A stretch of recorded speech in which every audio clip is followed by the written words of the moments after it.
Assalamualaikum warahmatullahi wabarakatuh. Baik, kali ini kita akan mempelajari tentang value and waste. Jadi beberapa hal yang akan dipelajari di dalam pertemuan ini, diantaranya pentingnya dalam mengidentifikasi value dari sebagai perspektif dari konsumen, kemudian tipe-tipe waste, ya diantaranya mudah, murah, dan muri. Kemudian teknik dalam mengeliminasi waste. Baik, jadi value di dalam konteks lean manufacturing memang mengacu pada nilai atau manfaat suatu produk atau layanan dari sudut pandang pelanggan. Jadi konsep ini menjadi suatu dasar yang penting dalam implementasi lean manufacturing untuk meningkatkan efisiensi dan efektivitas proses produksi. Jadi sangat penting bagi kita untuk memahami bagaimana nilai dari perspektif pelanggan ya di dalam lean manufacturing. Tujuan utamanya adalah mengidentifikasi dan berfokus pada aktivitas-aktivitas yang menciptakan nilai bagi pelanggannya. Jadi dengan memahami apa yang dihargai oleh pelanggan, kemudian produsen dapat memprioritaskan upaya mereka pada proses-proses yang secara langsung berkontribusi untuk memberikan nilai tersebut, sehingga sambil meminimalkan aktivitas yang tidak menambahkan nilai. Nah, ada beberapa penerapan strategi lean manufacturing yang melibatkan beberapa langkah kunci, diantaranya bisa menggunakan value stream mapping atau FSM. Ya, biasanya teknik ini digunakan untuk menganalisis langkah-langkah yang dilakukan dalam suatu organisasi atau departemen, mulai dari penerimaan pesanan hingga pengiriman produk ke pelanggan, di mana tujuan utamanya adalah untuk mengidentifikasi dan menghilangkan semua aktivitas yang tidak menambahkan nilai atau waste. Kemudian bisa dengan cara mengurangi lead time. Dengan memahami nilai pelanggan, maka perusahaan dapat fokus pada pengurangan lead time produksi. Nah, ini melibatkan identifikasi dan eliminasi aktivitas yang tidak bernilai tambah seperti waktu tunggu dan pemborosan. Kemudian meningkatkan efisiensi. Implementasi lean manufacturing ini dapat meningkatkan efisiensi perusahaan secara keseluruhan. Misalnya dalam industri percetakan label, ya penerapan value stream mapping tadi dapat membantu mengurangi lead time dan pemborosan label sehingga meningkatkan efisiensi dari perusahaan.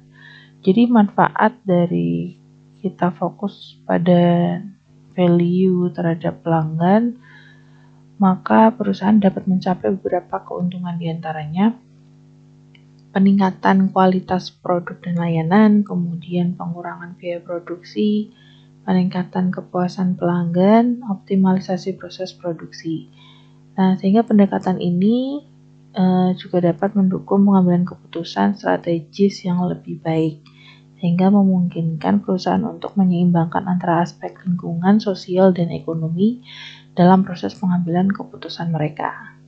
Jadi dengan demikian pemahaman dan fokus pada nilai pelanggan menjadi kunci dalam implementasi lean manufacturing yang efektif, memungkinkan perusahaan untuk meningkatkan efisiensi operasional mereka sambil tetap memenuhi kebutuhan dan harapan pelanggan. Nah, kemudian apa selanjutnya makna dari waste di dalam konteks lean manufacturing? Nah, hal ini mengacu pada aktivitas atau sumber daya yang tidak menambah nilai pada produk atau layanan dari sudut pandang pelanggan. Jadi lean manufacturing ini kan bertujuan untuk mengidentifikasi dan mengeliminasi pemborosan dalam proses produksi, sehingga menghasilkan penggunaan sumber daya yang lebih efisien dan pengurangan biaya. Nah, sebenarnya ada beberapa jenis-jenis waste, ya terdapat 7 jenis pemborosan atau waste secara umum yang diidentifikasi dalam lean manufacturing yang dikenal sebagai 7 waste atau muda dalam bahasa Jepang. Nah, diantaranya ada overproduction, kelebihan produk, kemudian waiting, menunggu. Yang ketiga ada transportasi. Yang keempat ada overprocessing atau pemrosesan yang berlebihan. Yang kelima ada inventory, persediaan. Keenam ada motion, gerakan, dan yang ketujuh adalah defect atau cacat. Nah, untuk bisa mengidentifikasi dan mengeliminasi waste tadi di dalam lean manufacturing, tadi menggunakan beberapa metode atau alat ya. Tadi sudah disebutkan sebelumnya, bisa menggunakan value stream mapping, atau yang kedua bisa menggunakan waste assessment model atau WAM. Jadi model ini digunakan untuk mengidentifikasi dan mengelompokkan waste sesuai dengan 7 kategori waste-nya, di mana WAM ini akan membantu dalam memprioritaskan waste yang perlu ditangani terlebih dahulu berdasarkan peringkat yang dihasilkan. Nah, seperti itu. Jadi, kemudian yang ketiga ada proses activity mapping atau PAM. Jadi alat ini digunakan untuk menggambarkan aktivitas-aktivitas yang terjadi dalam proses produksi. Jadi hal ini dapat membantu dalam mengidentifikasi aktivitas yang tidak menambahkan nilai. Nah, kemudian apa manfaatnya ketika kita bisa mengeliminasi waste?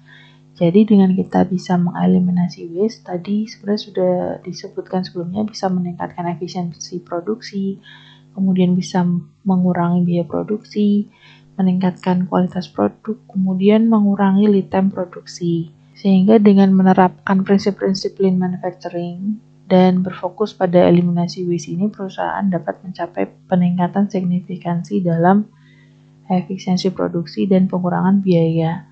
Nah, hal ini tentunya akan berakhir pada meningkatnya daya saing perusahaan di pasar.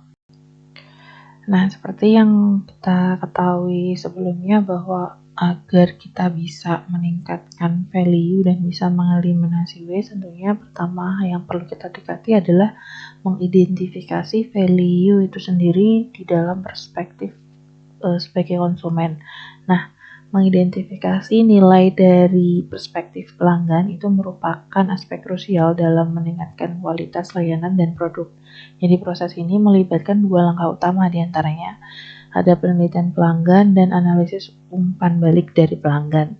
Nah, penelitian pelanggan ini melibatkan pengumpulan informasi tentang preferensi, kebutuhan, dan harapan pelanggan melalui berbagai metode. Ya, jadi ada beberapa metode yang bisa digunakan, diantaranya ada survei, kemudian wawancara, kemudian focus group. Ya, jadi dari kombinasi metode-metode ini itu akan dapat memberikan pemahaman yang lebih komprehensif terhadap nilai pelanggan.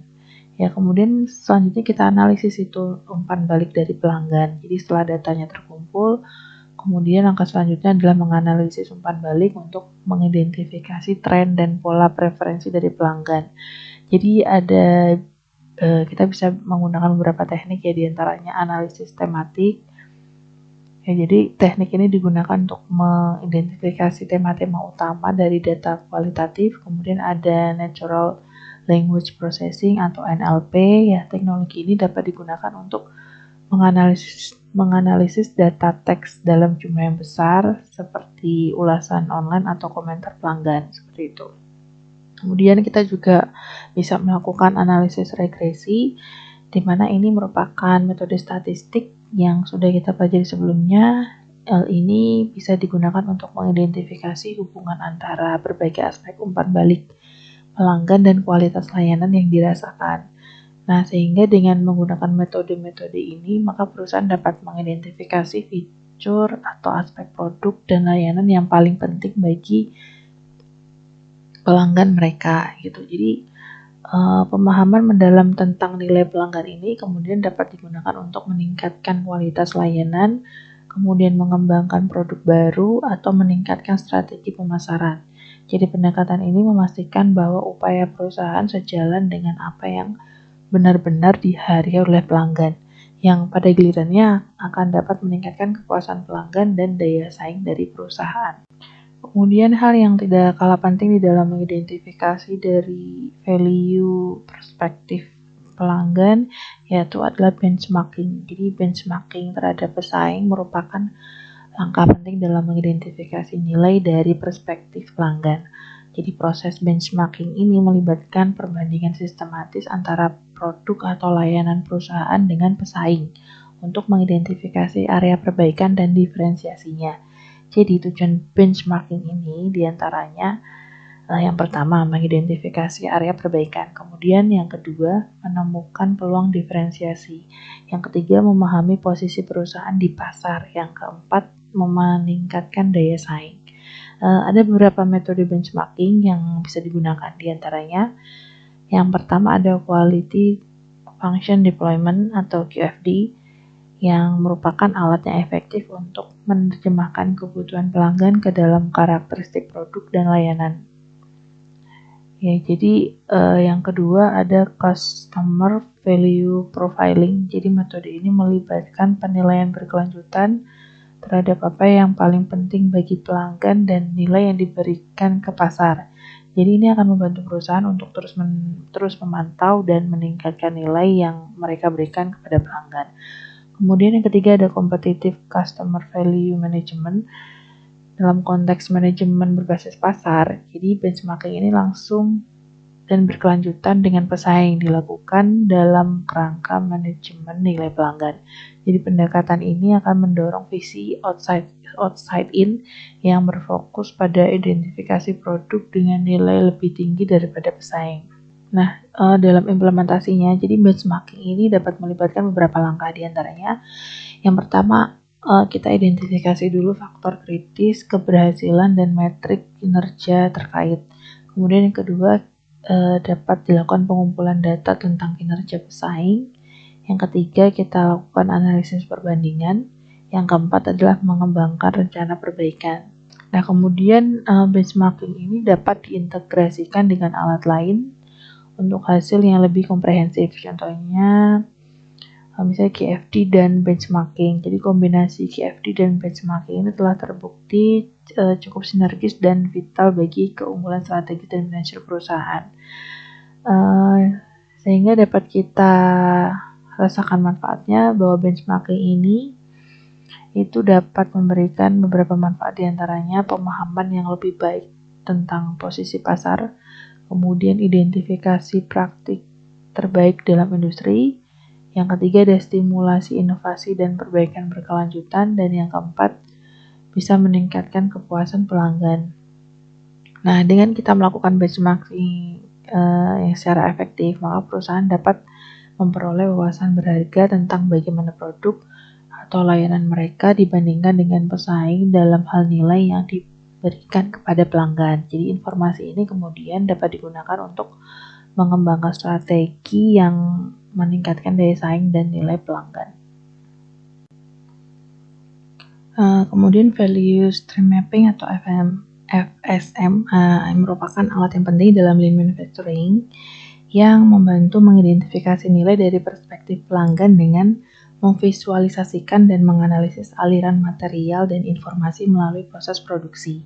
Jadi FSM ini memungkinkan perusahaan untuk mengidentifikasi aktivitas yang tidak menambah nilai dan peluang untuk perbaikan, yang pada akhirnya mengarah pada proses yang lebih efektif. Jadi ada sebuah konsep FSM, ya. Jadi FSM ini adalah teknik visualisasi yang menggambarkan seluruh proses produksi, termasuk aliran material dan informasi dari pemasok hingga pelanggan. Jadi tujuannya untuk yang pertama, mengidentifikasi pemborosan dalam proses, kemudian yang kedua, meningkatkan efisiensi produksi, yang ketiga, mengurangi lead time, dan yang keempat, meningkatkan kualitas produk.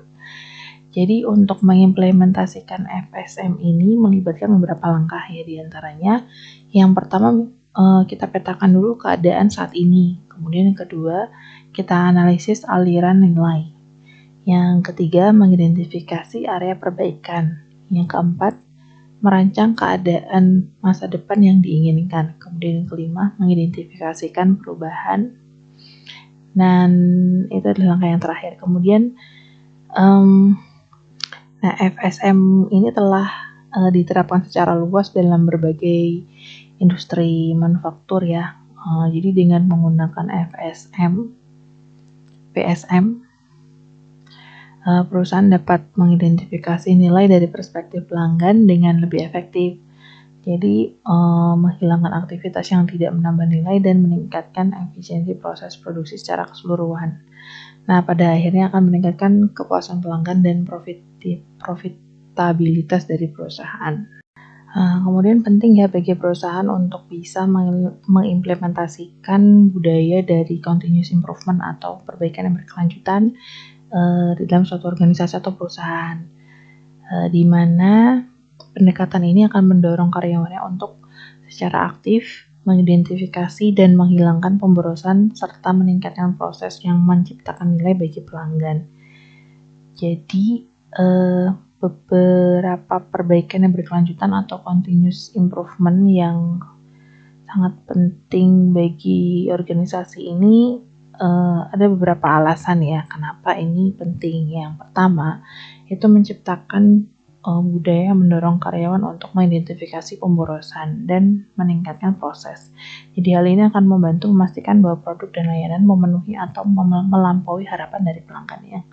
Yang kedua, memungkinkan organisasi untuk beradaptasi lebih cepat terhadap perubahan permintaan pelanggan dan kondisi pasar sehingga mempertahankan daya saing. Yang ketiga, memungkinkan kemajuan bertahap yang dilakukan dari waktu ke waktu yang mengarah pada peningkatan signifikan dalam efisiensi dan kualitas. Kemudian yang keempat, jadi melibatkan karyawan dalam proses perbaikan dapat meningkatkan moral dan kepuasan dari kerja. Ya, karena mereka melihat kontribusi mereka ini menghasilkan perbaikan yang nyata. Dan yang kelima adalah menciptakan siklus umpan balik yang memungkinkan organisasi untuk terus menyelaraskan penawaran mereka dengan kebutuhan dan harapan pelanggan. Untuk mengimplementasikan dari budaya continuous improvement ini, jadi ada beberapa metode dan alat. Di antaranya yang pertama itu ada PDCA atau Plan Do Check Action. Jadi ini merupakan alat yang fundamental untuk perbaikan berkelanjutan yang menyediakan pendekatan terstruktur untuk memecahan masalah dan meningkatkan proses ya. Kemudian Kaizen ini kan merupakan filosofi Jepang yang berfokus pada perbaikan incremental berkelanjutan, sering melibatkan semua karyawannya. Kemudian Lean Manufacturing ini merupakan metode yang berfokus pada pengurangan pemborosan dan peningkatan efisiensi dengan mengoptimalkan proses. Selanjutnya ada Six Sigma, jadi pendekatan berbasis data yang bertujuan untuk meningkatkan kualitas dengan menghilangkan cacat dan variabilitas dalam proses. Dan yang terakhir adalah RCA atau Root Cause Analysis. Jadi metode yang digunakan ini untuk mengidentifikasi penyebab mendasar masalah, memfasilitasi upaya perbaikan yang terarah. Nah, jadi ada beberapa contoh implementasi dari continuous improvement yang sukses ya di berbagai organisasi atau perusahaan ya, diantaranya ada Toyota Production System atau TPS ya, ini sudah dikenal cukup luas ya, di mana mereka menggunakan prinsip-prinsip Lean untuk mengurangi pemborosan dan meningkatkan kualitas. Kemudian ada implementasi Kaizen di perusahaan seperti GE dan Motorola seperti itu. Kemudian Boeing juga menerapkan strategi perbaikan berkelanjutan ya untuk mengurangi waktu bergantian dalam manufaktur yang mengarah pada peningkatan efisiensi produksi dan pengurangan biaya. Sehingga dengan menerapkan budaya continuous improvement ini, organisasi dapat terus meningkatkan nilai yang mereka berikan kepada pelanggan sehingga memastikan bahwa produk dan layanan mereka tetap relevan dan kompetitif di pasar yang terus berubah. Kemudian sekarang kita masuk kepada tipe-tipe dari waste ya. Jadi diantaranya ada muda, salah satunya ada muda ya, dari bahasa Jepang. Jadi merupakan salah satu, muda ini merupakan salah satu kunci dalam Lean Manufacturing yang mengacu pada pemborosan atau aktivitas yang tidak menambah nilai dari perspektif pelanggan. Jadi pemahaman dan eliminasi muda ini sangat penting untuk meningkatkan efisiensi dan produktivitas dalam proses produksi. Jadi ada 7 jenis muda ya, di dalam Lean Manufacturing ini terdapat 7 jenis muda. Diantaranya ada yang pertama overproduction atau kelebihan produksi. Jadi maksudnya adalah memproduksi lebih banyak daripada yang dibutuhkan atau lebih cepat dari yang diperlukan. Jadi ini dapat menyebabkan pemborosan sumber daya dan meningkatkan biaya penyimpanan. Dan yang kedua ada waiting atau menunggu. Waktu idle ini ketika material, informasi, peralatan atau pekerja menunggu untuk diproses. Ya, ini dapat disebabkan oleh bottleneck dalam proses atau ketidakseimbangan dari lini produksi. Nah, yang ketiga transportasi. Jadi pergerakan yang tidak perlu dari bahan, produk, atau informasi. Transportasi yang berlebihan dapat meningkatkan resiko kerusakan dan membutuhkan sumber daya tambahan. Kemudian yang keempat ada overprocessing atau pemrosesan yang berlebihan. Ya, jadi melakukan pekerjaan lebih dari yang diperlukan untuk memenuhi kebutuhan pelanggan. Ini bisa termasuk penggunaan peralatan yang terlalu canggih atau proses yang terlalu rumit seperti itu. Nah, kemudian yang kelima ada inventory atau persediaan. Jadi kelebihan bahan baku atau work in process atau bahan jadi. Nah, persediaan ini yang berlebihan akan dapat mengikat modal dan dapat menyembunyikan masalah dalam proses produksi seperti itu. Kemudian yang keenam ada motion atau gerakan. Jadi gerakan yang tidak perlu oleh pekerja atau mesin dalam proses produksi ini dapat disebabkan oleh tata letak yang buruk atau prosedur kerja yang tidak efisien. Nah, yang ketujuh, yang terakhir adalah defect atau cacat. Jadi produk atau layanan yang tidak memenuhi spesifikasi atau harapan pelanggan atau cacat ini dapat menyebabkan pemborosan material, waktu, dan tenaga kerja untuk perbaikan atau penggantian. Jadi kemudian ada beberapa cara di dalam mengidentifikasi mudah di dalam proses manufaktur. Tadi kan sebelumnya pernah dibahas ada beberapa ini, di antaranya ada value stream mapping VSM, kemudian process activity mapping PAM, kemudian ada root cause analysis Kaizen, dan benchmarking. Jadi ini metode-metode yang bisa kita lakukan untuk mengidentifikasi mudah di dalam proses manufaktur. Kemudian tipe waste yang kedua adalah murah. Jadi murah ini mempresentasikan ya, terkait ketidakmerataan atau variabilitas ya di dalam proses produksi. Jadi jenis pemborosan ini terjadi ketika ada ketidakseimbangan dalam beban kerja yang menyebabkan yang pertama ada fluktuasi dalam tingkat produksi, kemudian kedua ada kualitas yang tidak konsisten, yang ketiga penggunaan sumber daya yang tidak efisien. Jadi untuk mengidentifikasi murah ini dalam proses manufaktur ada beberapa metode yang dapat digunakan, antara lain yang pertama ada production leveling atau Heijunka. Ya, jadi Heijunka ini merupakan teknik yang digunakan untuk menyeimbangkan volume dan variasi produksi dari waktu ke waktu. Nah, jadi yang kedua ada visual management, yaitu dengan menggunakan alat visual seperti papan Kanban atau diagram alur untuk memvisualisasikan aliran kerja dan mengidentifikasi area yang tidak seimbang. Kemudian yang ketiga ada standarisasi work. Jadi menerapkan prosedur kerja standar untuk mengurangi variabilitas di dalam proses. Nah, yang keempat capacity planning. Ini merencanakan kapasitas produksi untuk memastikan beban kerja yang seimbang di seluruh proses. Yang kelima demand forecasting. Jadi meningkatkan akurasi peramalan permintaan untuk menghindari fluktuasi produksi yang tidak perlu. Sehingga dengan mengidentifikasi dan mengatasi murah ini, ya perusahaan dapat menciptakan aliran produksi yang lebih lancar dan efisien, mengurangi pemborosan, dan meningkatkan konsistensi dari kualitas produk. Jadi ini ada beberapa cara yang dapat membantu dalam mengidentifikasi murah, yaitu ada observasi, kemudian kita lakukan analisis data, VSM, kemudian benchmarking, dan feedback dari pekerja. Kemudian yang ketiga ada Muri. Ya, jadi Muri ini pemborosan yang ketiga namanya adalah Muri. Jadi Muri ini mengacu pada pembebanan berlebih atau ketegangan pada sumber daya. Jadi seperti peralatan, material, atau karyawan. Jadi jenis pemborosan ini dapat terjadi akibat yang pertama, ekspektasi yang tidak realistis. Kemudian yang kedua, pembebanan kerja yang berlebihan.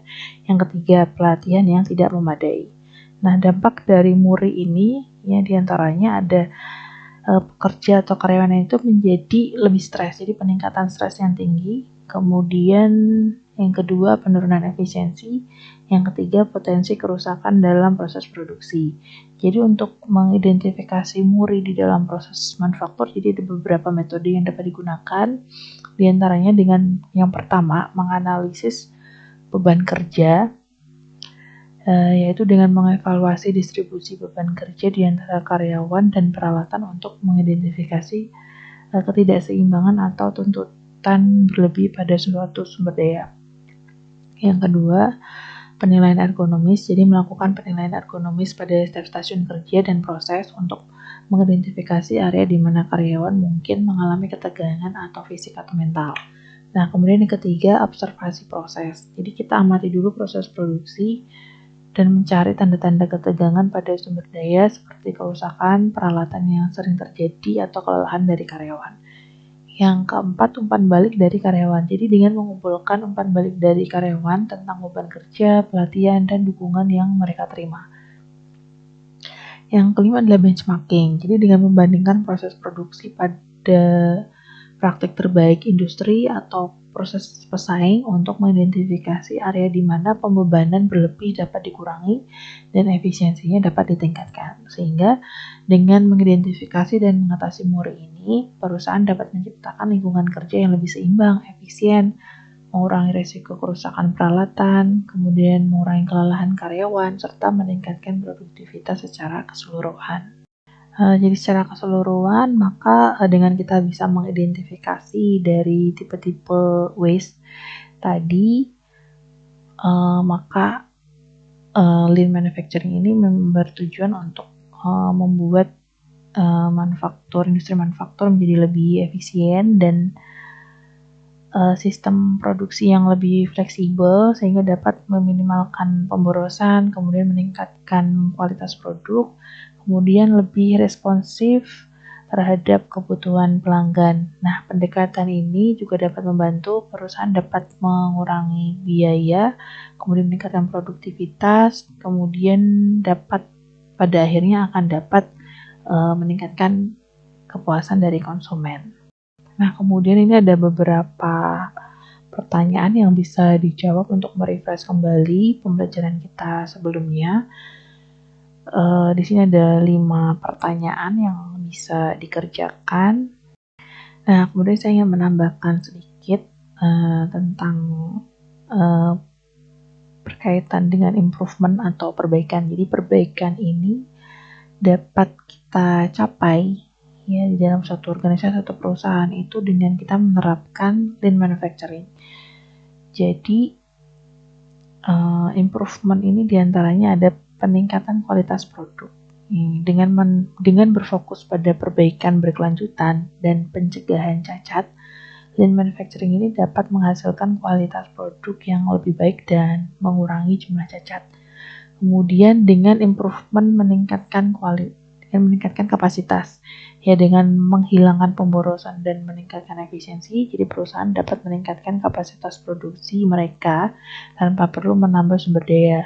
Kemudian improvement di segi fleksibilitas, jadi lean manufacturing ini memungkinkan perusahaan untuk merespon lebih cepat terhadap perubahan permintaan pelanggan sehingga mereka dapat beradaptasi dengan fluktuasi pasar dan mempertahankan keunggulan yang kompetitif. Kemudian yang keempat ada optimalisasi sumber daya. Jadi dengan menghilangkan pemborosan, perusahaan dapat memanfaatkan sumber daya mereka dengan lebih baik seperti bahan baku, tenaga kerja, dan peralatan. Sehingga hal ini mengarah pada pengurangan biaya dan peningkatan efisiensi. Kemudian yang kelima ada pengurangan lead time. Ya, dengan merampingkan proses dan menghilangkan aktivitas yang tidak menambah nilai, jadi lean manufacturing ini dapat membantu mengurangi lead time, memungkinkan perusahaan untuk mengirimkan produk ke pelanggan dengan lebih cepat. Jadi semua perbaikan atau improvement ini akan berkontribusi pada peningkatan efisiensi operasional, pengurangan biaya, peningkatan kepuasan pelanggan, dan pada akhirnya akan meningkatkan daya saing perusahaan di pasar. Nah, saya kira sekian video pembelajaran hari ini terkait value and waste. Ya, mudah-mudahan video pembelajaran ini bermanfaat bagi kita semua. Wassalamualaikum warahmatullahi wabarakatuh.